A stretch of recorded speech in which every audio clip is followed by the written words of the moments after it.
श्री स्वामी समर्थ. तर आज आपण आलो आहोत श्री स्वामी समर्थ गुरुपीठ त्र्यंबकेश्वर येथे.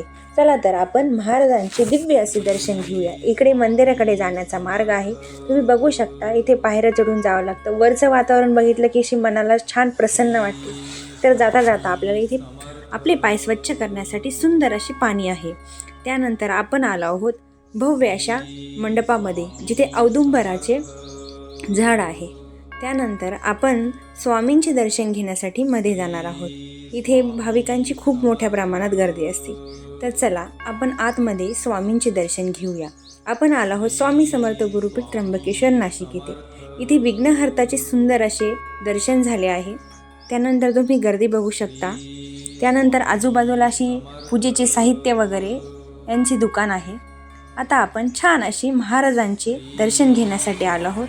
तुम्ही गर्दी बघू शकता आणि महाराजांची भव्य अशी मूर्ती बघून मला तर खूप प्रसन्न वाटते. तुम्हाला कसे वाटते ते कमेंटमध्ये नक्की सांगा. तर तुम्ही बघू शकता महाराजांना बसण्यासाठी सुंदर असे आसन आहे.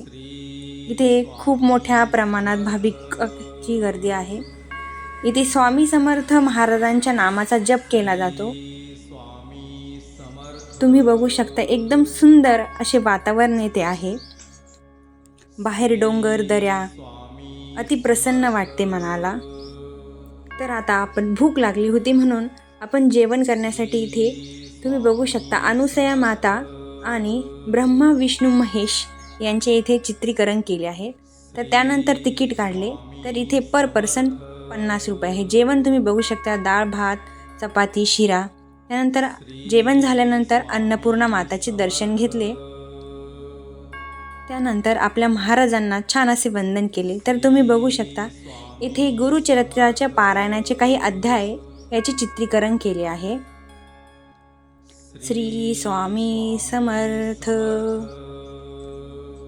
इथे खूप सुंदर सुंदर असे चित्रीकरण केले आहे. तुम्ही बघू शकता स्वामी समर्थांच्या गुरुचरित्राचे.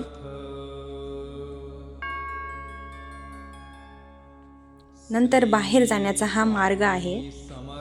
चला आपण आता बाहेर पडत आहोत.